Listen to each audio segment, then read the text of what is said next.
by Teamsters Local 1932, protecting the future of working families. Teamsters1932.org. Working in the margins. Dealing with our challenges, assessing needs, and finding solutions.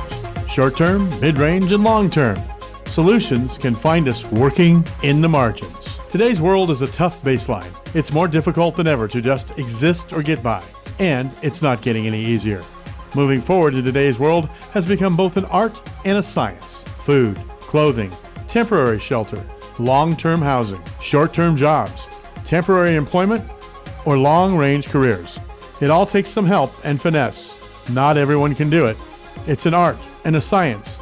And let's face it, not everyone is a scientist. Some people need more help than others. The basics like reliable transportation, internet, laundry, a regular shower, even water, those basics we all take for granted. Electricity, these are the challenges of those caught in the net, are homeless, unhoused, housing challenged, living in the margins. People of all ages, young, middle-aged, senior citizens, entire families, male, female, all reasons and all walks of life. Anyone can find themselves living in the margins. Homelessness and the challenges that go with it are not going away, and we can't ignore them. It's just too expensive. We've got to do better. Take the next step forward. Tune in now and listen to Working in the Margins with Zazetta Scott. Hello, San Bernardino. This is Shazette Scott with Working in the Margins, a family assistance program. And welcome. This is going to be a great show. I have in-studio guests, and I got some great updates for you at the end of the show. But the purpose of my show is to create a safe space for dialogue with some of our strong San Bernardino County community leaders about how to serve our unhoused and marginalized citizens in San Bernardino. And then I give weekly updates about community services and resources. You're listening to KCAA 1050 Express 106.5, and we're going to dig in. My theme this week, it's a partner spotlight on a partnership that we have with Lighthouse Social Service Centers.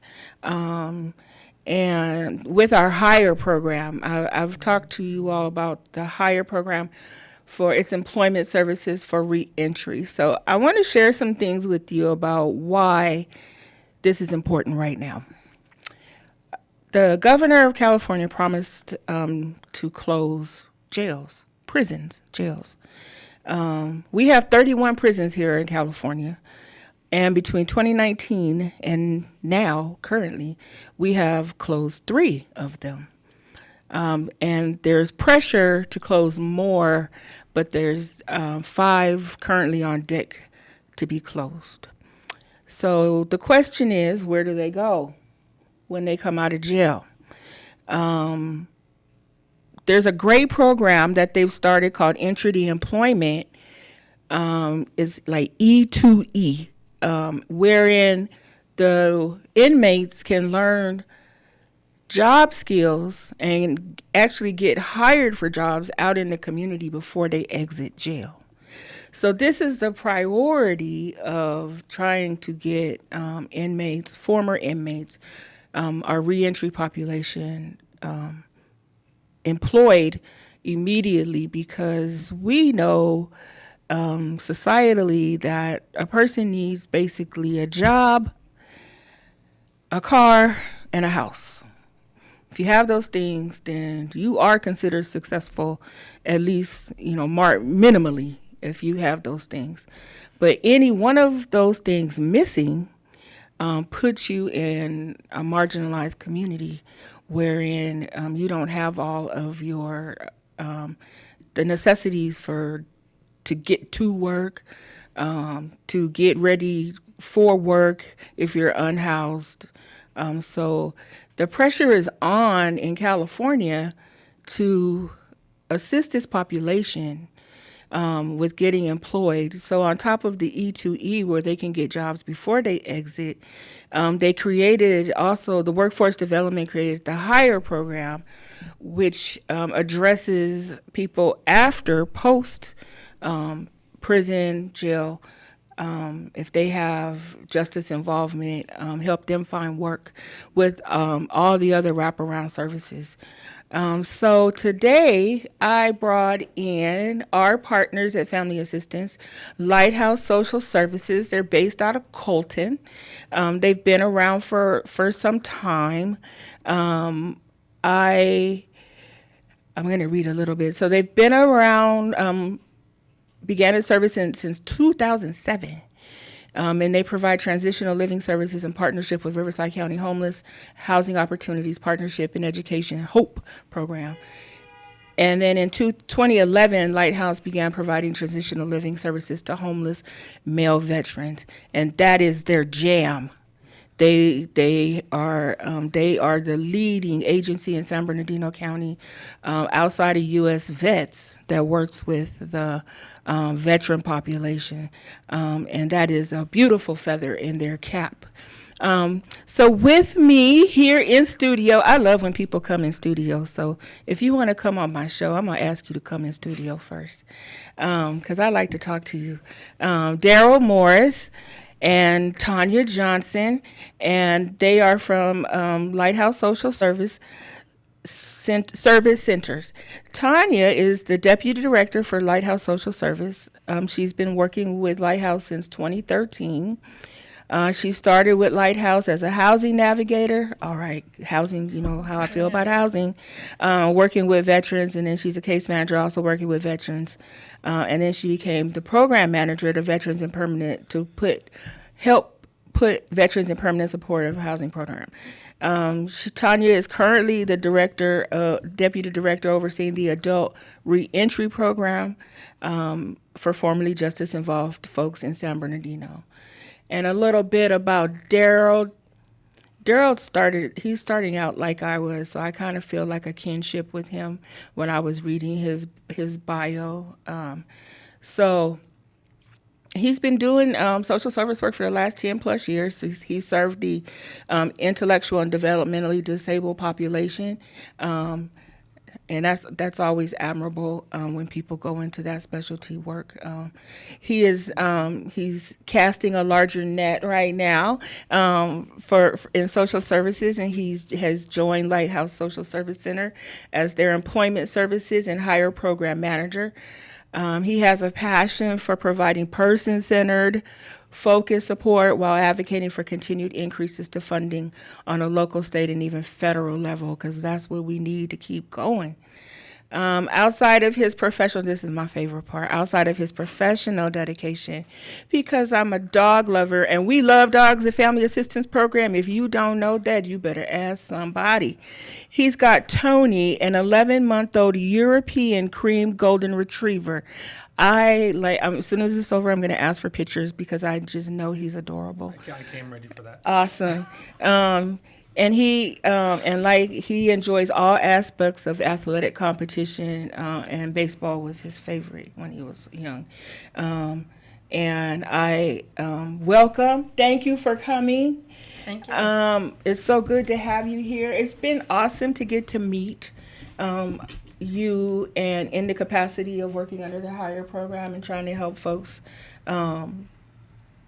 get employment. And it's not just employment, it's other services that are the other wraparound services. It could include education, things like that. So I want to, let's dive in because I have some questions. So Daryl, can you tell us about the services your organization provides? Oh, the big one. Okay. For our formerly incarcerated. Oh, okay. Yeah. For just that population. Okay. So we actually are very fortunate enough to have two separate. We have a reentry, that's the Warm Handoff program, as well as the HIRE initiative. And so the goal of both of those programs, and any program that involves those with justice involved, is to not worry about what they were. It's about who they are now. Mm-hmm. Providing not only support into finding them a job, but actually finding them legitimate career paths. Right. It's all about sustainable employment. Right.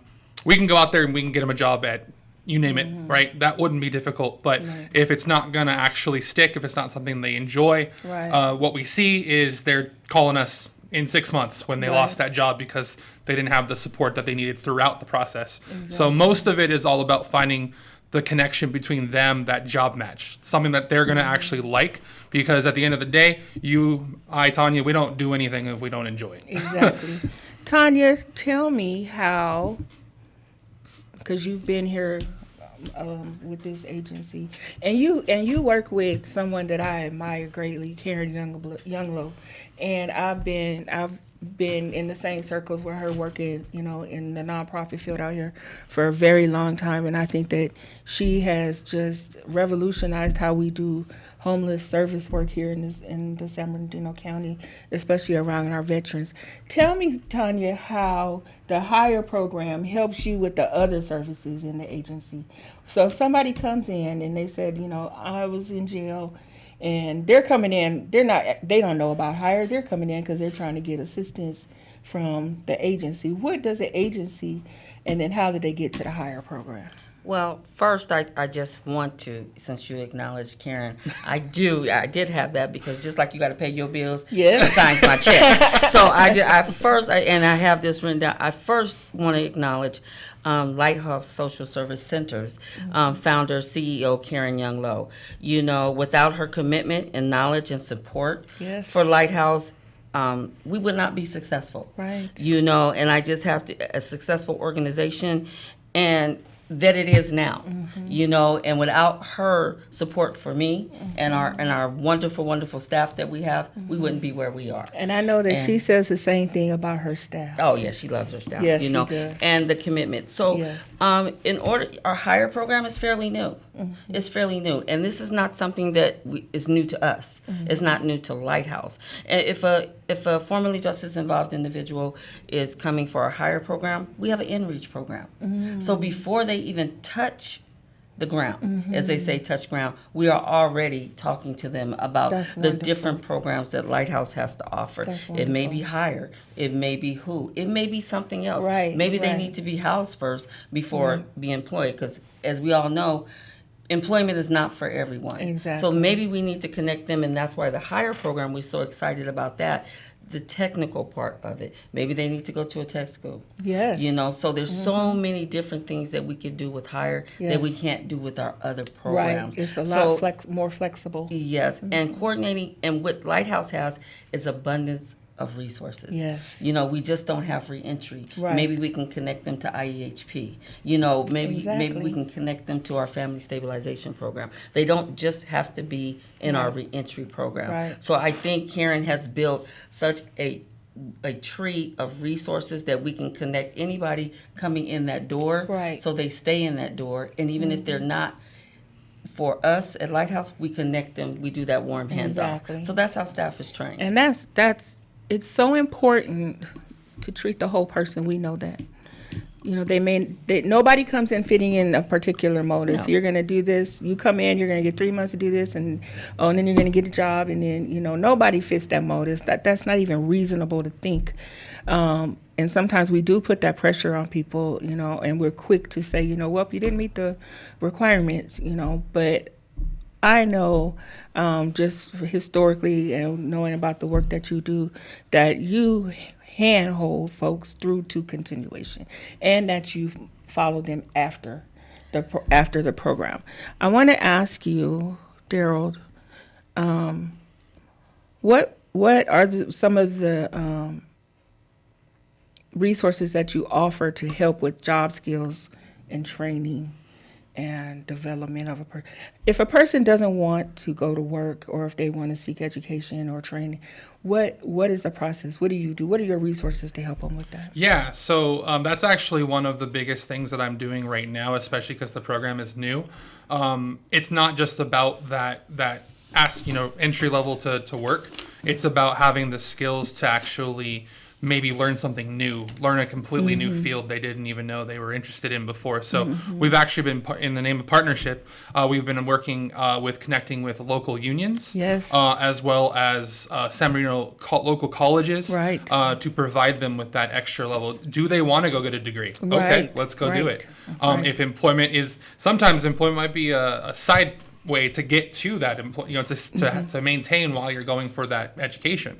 So that's available. We're partnering with as many resources that are in that field as possible. Right. We're also branching out to different things. We're trying to make sure that we are catering to an inclusive environment. So whether it be construction, sheet metal, right. Electrical work, phlebotomy, right. social services. Exactly. How many people actually are interested in social peer-to-peer service? support. Absolutely. Community health workers. Yes. Yeah. So it's not just about the job, although the job does help. It does. But it's all about what they want. If that's what they're Exactly. looking for, we're gonna do what we can do within That's reason to make awesome. sure it happens. That's amazing. That's what you mean when you say you focus on the client-centered choices.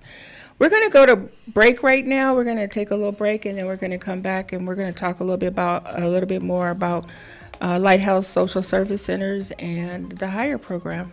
We'll be right back. This is KCAA. One of the best ways to build a healthier local economy is by shopping locally. Teamster Advantage is a shop local program started by Teamster Local 1932 that has brought together hundreds of locally owned businesses to provide discounts for residents who make shopping locally their priority. Everything from restaurants like Corky's to fun times at SB Raceway and much, much more. If you're not currently a Teamster and you want access to these local business discounts, contact Jennifer at 909-889-8377, extension 224. Give her a call. That number again is 909-889-8377, extension 224. Miss your favorite show? Download the podcast at kcaaradio.com.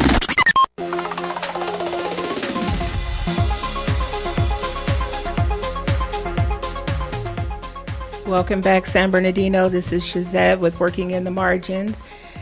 And I'm interviewing today Gerald and Tanya from Lighthouse Social Service Centers.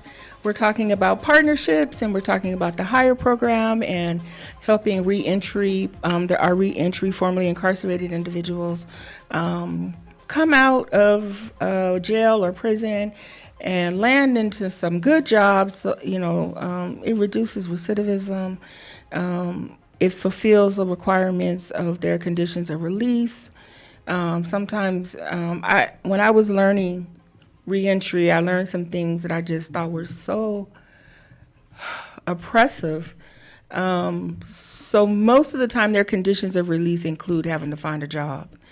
If a person's been in jail from a teenager or even, let's say, 20 to 30 years, the world has changed significantly, and we ask a lot of. They are asked a lot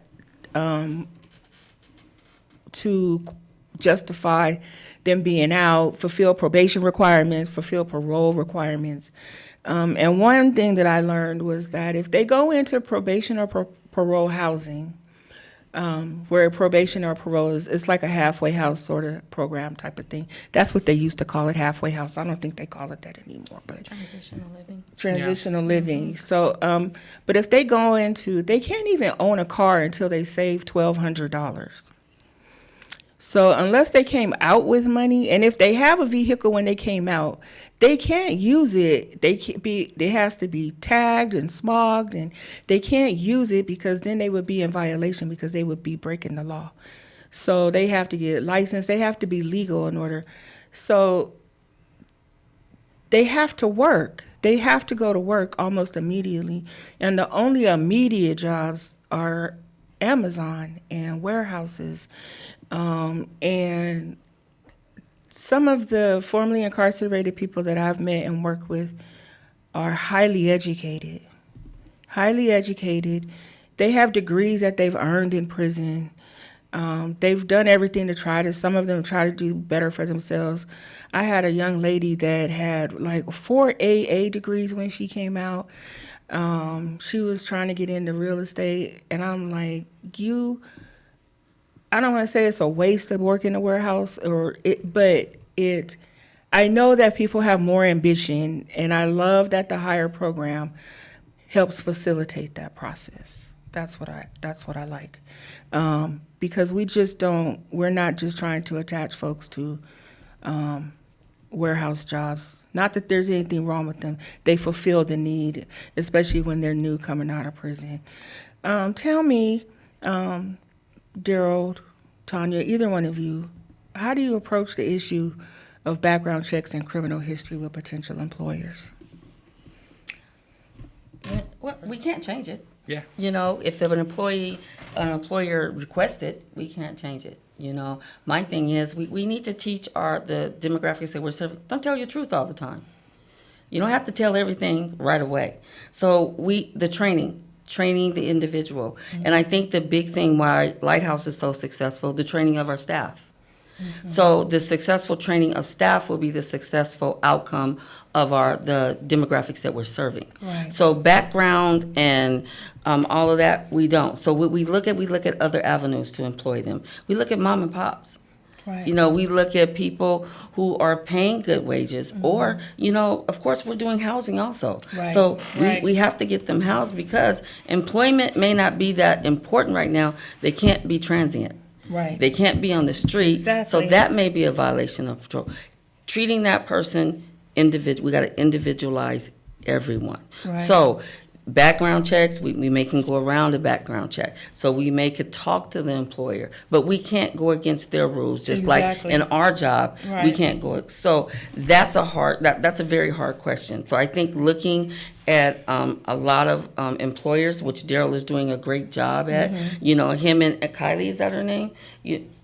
Carly. Yes. You know, she's really, really teaching us a lot. She works with you with Yes, Carly. FAP. So Yes. I have to say that she's really teaching us a lot in that higher program.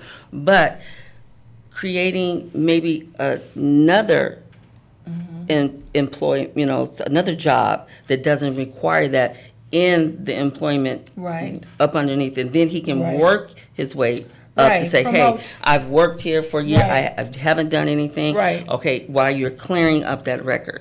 So, like thinking that. I outside like of the that. box, Exactly. you know, we're really looking at We that. have We've to, been right? doing that. Yeah. Until they get rid of the box. Yeah, so because we really can't do anything about it. Exactly. Until Yeah. they get rid of the box, you know, that folks have to check. I tell people to be honest. I don't,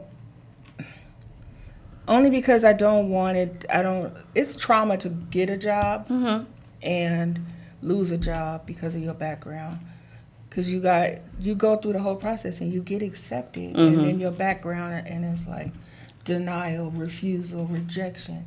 That's trauma. You're just, you're re-traumatizing people. And Well, we really don't set them up. If we know Yeah. that they do the extensive background Yeah. check, because we have employment navigators, we have Right. employment case managers. think that's what so we they're do. constantly Yeah. talking to the employer. Daryl's out there making Yeah. a lot of new friends. So we're constantly saying, and this is the demographics that we serve before we present the Exactly. person to you. Exactly. So how are you, we kind of know, how are you going to approach this person? Exactly. What are the things that they need to do to be successful? Exactly. So I think, it's doing a great job and preparing them. Right. I think, too, that we're showing that it's beneficial because the new partnership with IBEW, the union, the electrical workers, I think they see the benefit. I think they see the benefit of working with the formerly incarcerated. I think that more people are seeing the benefit of having people who really want to work and have to work and need to work. And that this is our population. And I'm hoping that people will take, the chance. It's no more chance you're taking than with anybody else walking off the street applying for your job. Correct. There's, most of the time, what they did or what they went in for was a long time ago. Our participants are better because they're already prepared. Yep. Right. We've already, we've been working with them for quite some time, so they're Daryl, pretty prepared. I know that you are, you want to start trying to do some like soft skill training, some intensive training, skills training, and that's a wonderful idea. Tell me why that's needed. Oh yeah. So I don't even know people who come out of anything, let alone prison, just knowing how to rock out an interview. I mean, I don't even know how to just walk in and rock out an interview. I need to do some research. I need to have some information before I go in. And so what we're doing is we're putting together internally sort of like a 6-week, it's kind of like an employment support curriculum. It does operate very much like a classroom environment where we are running through scenarios of this is how you present yourself in an interview. One-on-one interviews are different from panel interviews. All right, let's go through that. How to actually make your resume look presentable. I mean, at the end of the day, if I get a resume and I see it's 18 pages, Right. we're not probably going to go that far. Exactly. Nobody wants to read all that. Yeah, especially nowadays. I mean, with all of the different types of ways you can submit a resume, if you don't pay attention, your resume comes through and you have like 5,000 listed skills. Exactly. And I'm trying to find the ones that matter to me Right. at Lighthouse, Right. or whatever employer it is. I think And our so- young people could really use that education. Oh, I mean, yeah. And one thing I like to piggyback on that there is that we treat when we're soft skills or in any training that Lighthouse is doing, we're looking to the crowd. So just like you're talking to the crowd, we're not doing any textbook, a lot of textbook. You have to individualize. So even though we're talking to a group, we have to talk their language. You know, we can't sit there, and this is a population that you can't, Right. BS. You know what I'm saying? Right. So we have to make Right. sure and we keep it interesting. Yes. Yes. So I think that's why we've been very successful. Yes, I know inmates that come, formerly incarcerated, that come out, and they are more disciplined than I am about any and everything. And I know as an employer at some point, and now as as a leader in our organization, I would be happy to work with these.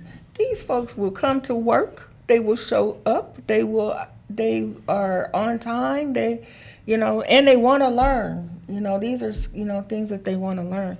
I think having the, like the soft skills, the classroom, teach them how to, interview, how to talk on jobs.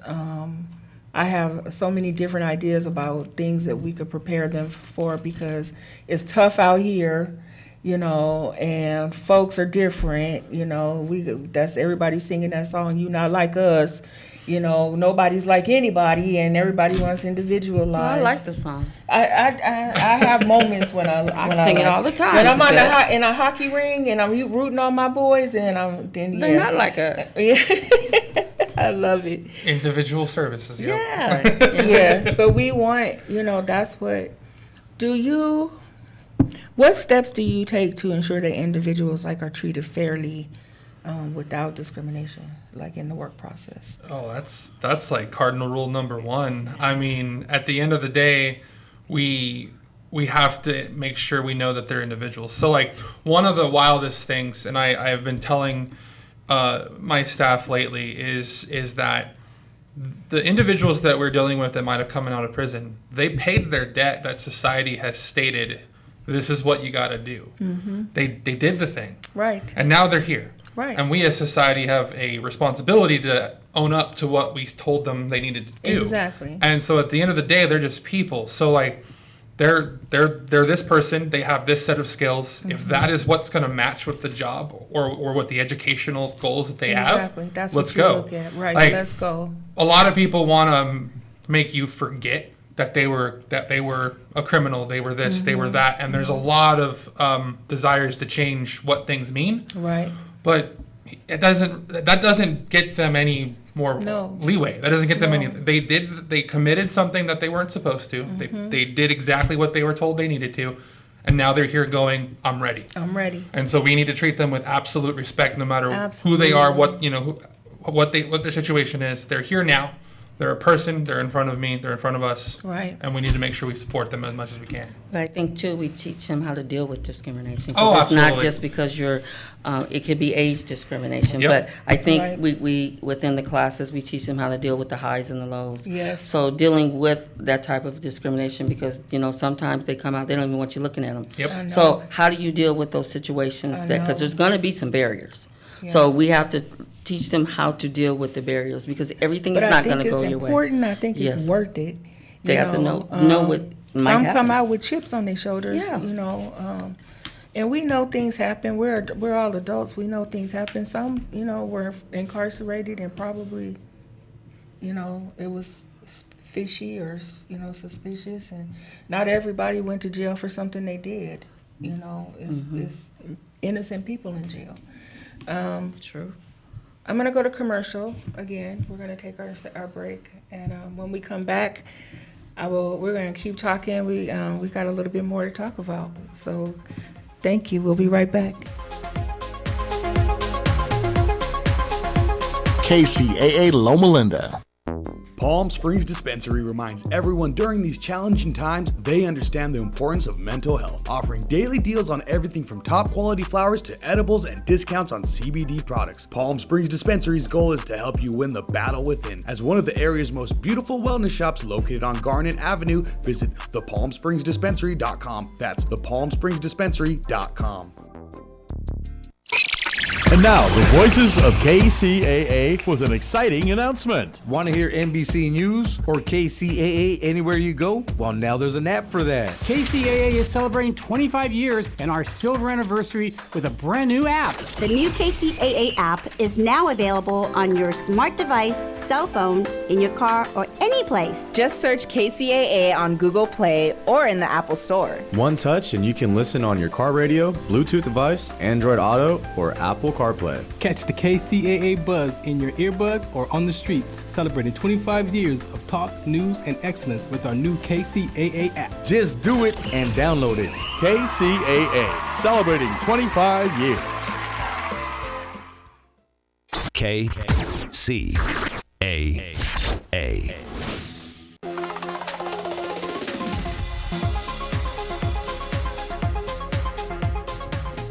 Welcome back, San Bernardino. This is Shazette with Working in the Margins.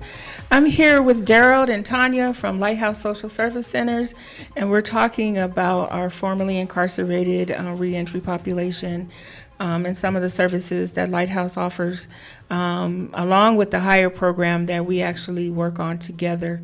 I want to read something that our director wrote today. And I think I felt like we were kind of in sync because I've been really thinking about it. And then I was in the meeting the other day and they were really like, we need to collaborate, we need to partner, we need to collaborate, we need to partner. And then our newsletter came out and our director wrote his note, he writes a regular note in the newsletter.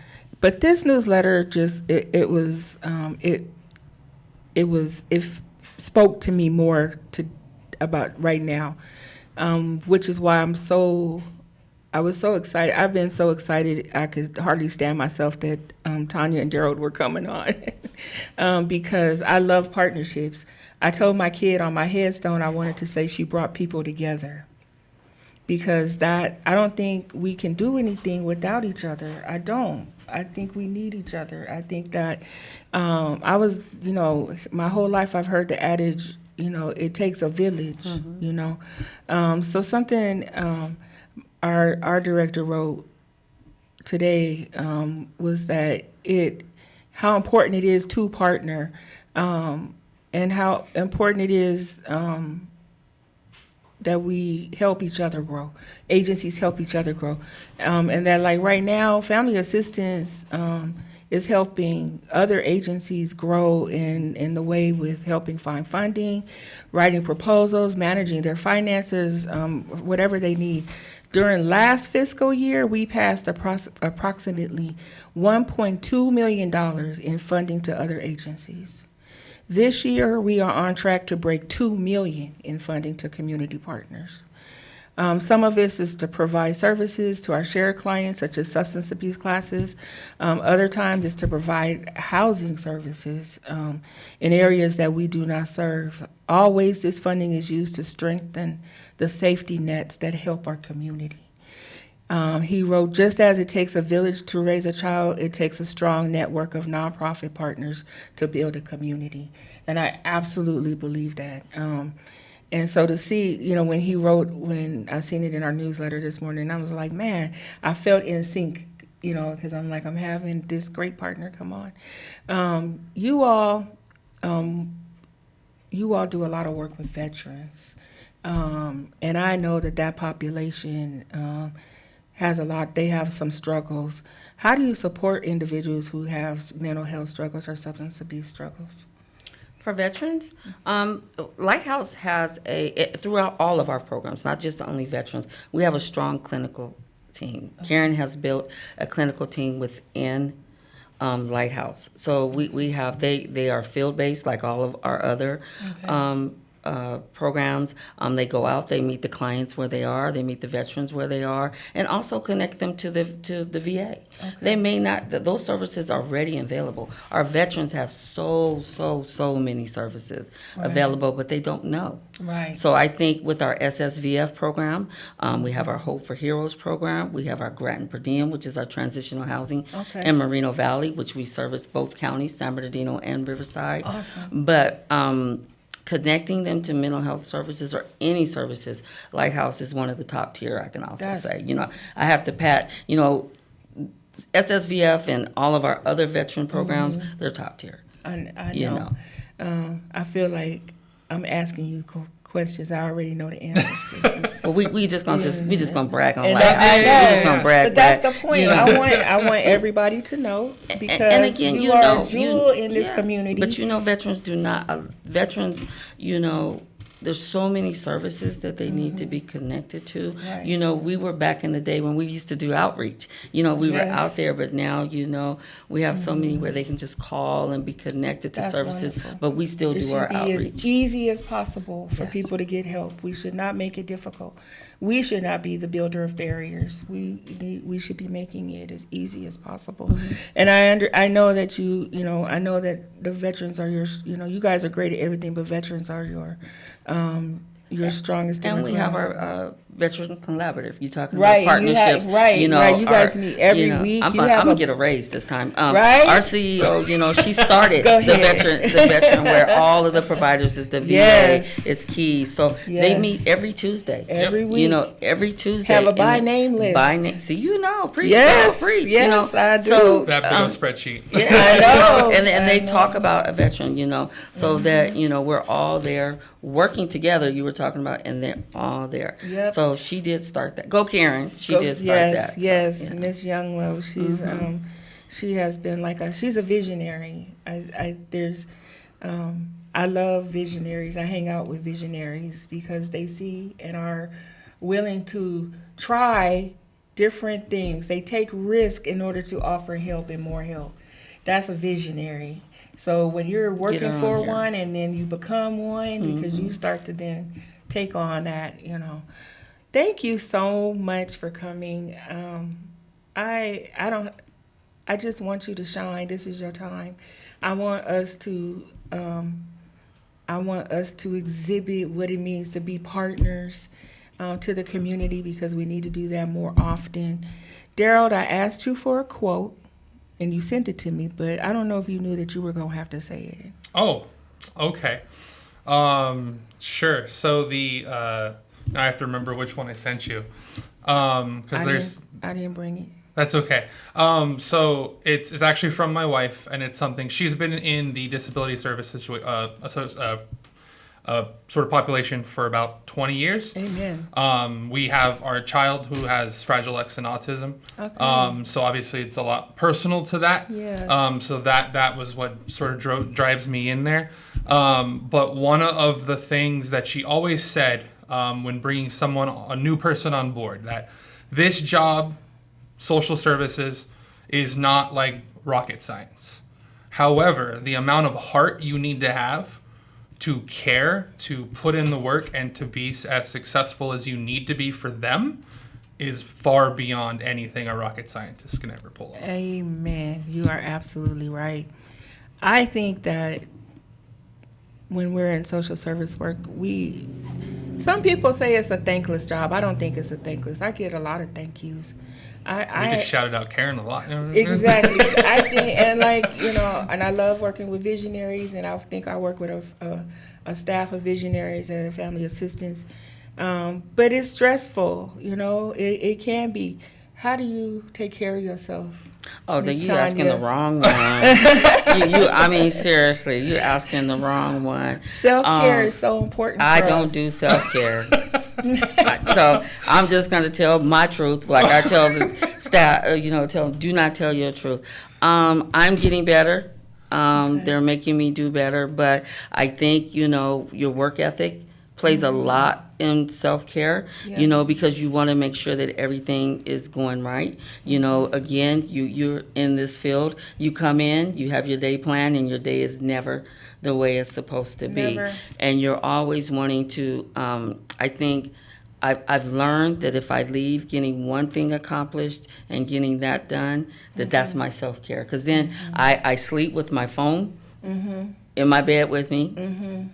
I know. That's my partner. I have a pen and a piece of paper. I may think of something, but one day, my spirit animal. Yeah, see, I will learn self-care, and I'm constantly thinking of something, and then in the morning, I'm looking at my email, then Karen has already emailed me something at 3:00 in the morning. So we're all built that way. So I think in social service, when you're so dedicated to and we have so many programs, and you just want to make it right. You just want to do. I had people complain about that to me. They're like, you're doing this, you're doing that. Are you taking time? And I'm like, first of all, I have hockey, so that's so the you number out there one. beating up folks. That's what you're doing. So I go gotta to get it out. games. Yeah, I watch sure, it. I don't know about it. I I'm have have that. to sit over there with you, Daryl. I have that to enjoy, but my work feeds my spirit. It does. I'm not happy unless I'm doing what I have to walk in that path almost continually. If I'm not collecting things to give out to, blankets and things like that, I'm looking for resources. It feeds my spirit, and I don't think there's anything wrong with that. I don't. I know when to rest, and I know when to eat, and I know I don't look like I forget, right? Okay, so I know when to eat. But I am happiest when I am working and helping people. When you're doing good. When you're moving. Yeah, you're doing and I'm a spiritual girl, so when I'm moving in the spirit and I'm being led in the work, that's when I'm the happiest. So, and I know that people that I work with feel the same way about their work. Self-care also means self-awareness too. Exactly. So you being aware of where you need to maybe take some time for yourself every now and then. That's half the battle, right? I do. You have to gauge, because they say that you can't pour from an empty cup. So I try to continually fill the cup, and I always recommend that. I carry 2 cups around. They're both full all the time. All the time. Yeah. And one on your head. Yeah, all full all the time. Yeah, you see me. I do it all the time. So one on your head. Learn from the best. Oh, awesome. Thank you so much for coming. I have really enjoyed our conversation. I love what you all are doing, but more importantly, your community appreciates what you are doing. And you have a wonderful organization and a wonderful director, and I look so forward to continuing to work with you all in San Bernardino and to uplift our communities. So they're going to stick around with me for the next few minutes, and I'm going to go over some of the end of the show things that I normally do. I don't need a commercial, do I, Eric? Am I good? Can we thank you for having us on? We would like to Yes, thank you. yes. You've been around for a long time too, so we would like to thank you for. Thank I you. want you to invite you to have Karen on in in about a month or two has when it she's not open, as. So I when put her you out there. schedule- Thank Yeah. you. When her schedule settles down a little bit, I'm definitely going to have her on. Because she has a perspective about this work that I think everybody needs to hear about. So I would love to have her on. But thank you. You're welcome. Again, I had a wonderful man, Mark Westwood, the GM of this radio station, give me a seat at the table. And it's been my goal to bring as many people with me from San Bernardino that's doing good work to the table also, so we can share about what we do. So thank you, San Bernardino, for tuning in. I want to share some highlights, some information, updates with you. So this week I had the wonderful opportunity to go to an event in Los Angeles with some gal pals of mine that are doing fantastic work here in SoCal. And I got to sit and talk to Mayor Karen Bass for about, it seemed really, really long, but it was probably maybe 20 minutes. But I had my script already, and I knew exactly what I wanted to ask her. And I, besides inviting her on the show, I wanted to ask her 3 questions, and I got to ask her those questions. And the questions were, how can we, San Bernardino, learn from Los Angeles about homelessness? What can we learn from them? What can Los Angeles learn from San Bernardino about homelessness? Because our homeless populations are extremely different. They have a lot of homeless in small confined areas. San Bernardino has a lot of homeless in large populated unincorporated areas. Our homeless can hide almost anywhere out in this region. And then what could we possibly do together to help alleviate homelessness between Los Angeles and San Bernardino? And I'm going to tell you the key takeaway that she shared, that I'm just going to send an email out to whoever will listen. Los Angeles County, Los Angeles City, they offer up property that is owned by the county or by the city to developers to create affordable homeless housing. They are freely offering up property that is owned by the state or by the government, the Los Angeles government or Los Angeles County, to people who want. That is huge. That is a huge attack on homelessness that I don't know why, I don't want to say we're not getting it out here in San Bernardino, but I think that we would be better served to investigate and to look at maybe that's an answer for us, is if we had some properties that, the county owned or, some city-owned property that we didn't have to go to root for, that's already out there not being used. Let's do something. Let's build a shelter. Let's put, we can't move people off the street, with this encampment resolution and not have anywhere to put them. But it was a great conversation with Mayor Bass. I've asked her to call in and talk to me about it on the show.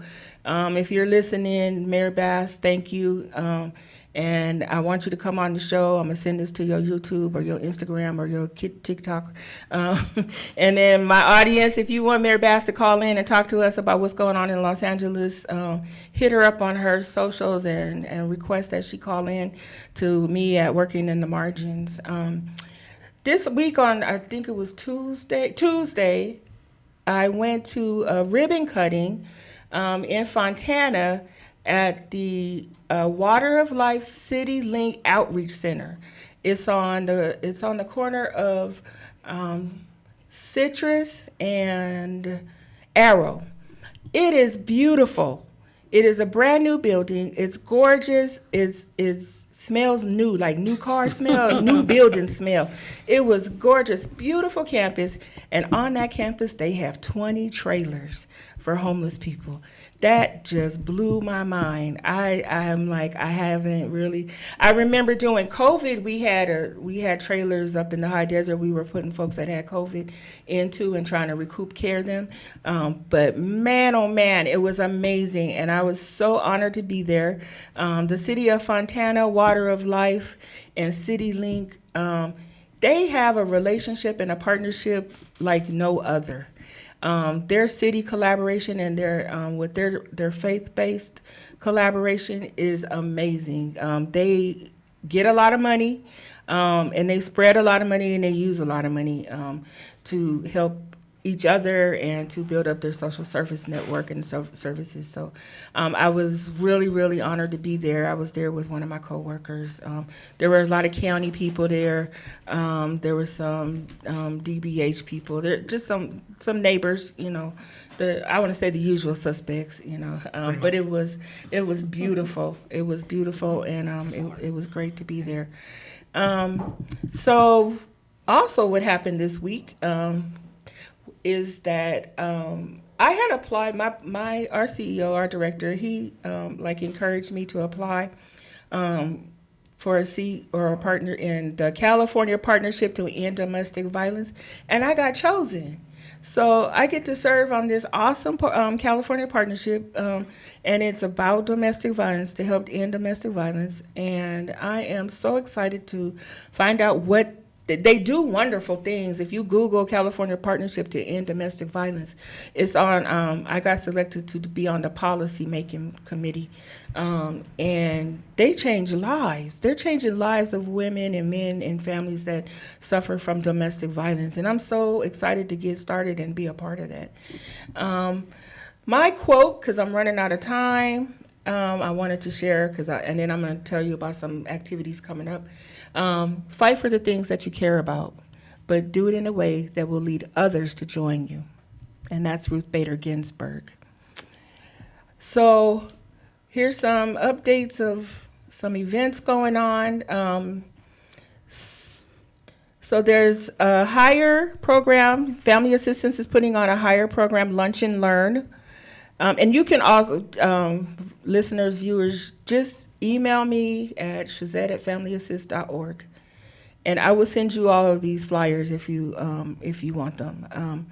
I'm going to find a different way to send them out after the show weekly. But there's a Lunch and Learn is here at Workforce Development. If you're a nonprofit or a community service provider and you serve the reentry program, you might want to come and learn about the higher program. We have our Walk to Remember, a walk on a mile in their shoes. That's our DV walk. That's in the High Desert for Family Assistance. It's at the SBC Fair grounds. It's coming up September 28th. We have our gala in November. It's a Dia de los Muertos, a celebration of families. And like I've said before, we all of our fundraisers bring in money to support our services. There's a senior health and resource fair Friday, October 4th here in San Bernardino. It's at the Feldheim Library. Please email me for more information about that.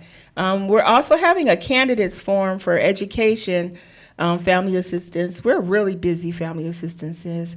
We're having a candidates forum in the San Bernardino County School Districts and College Board Districts candidates.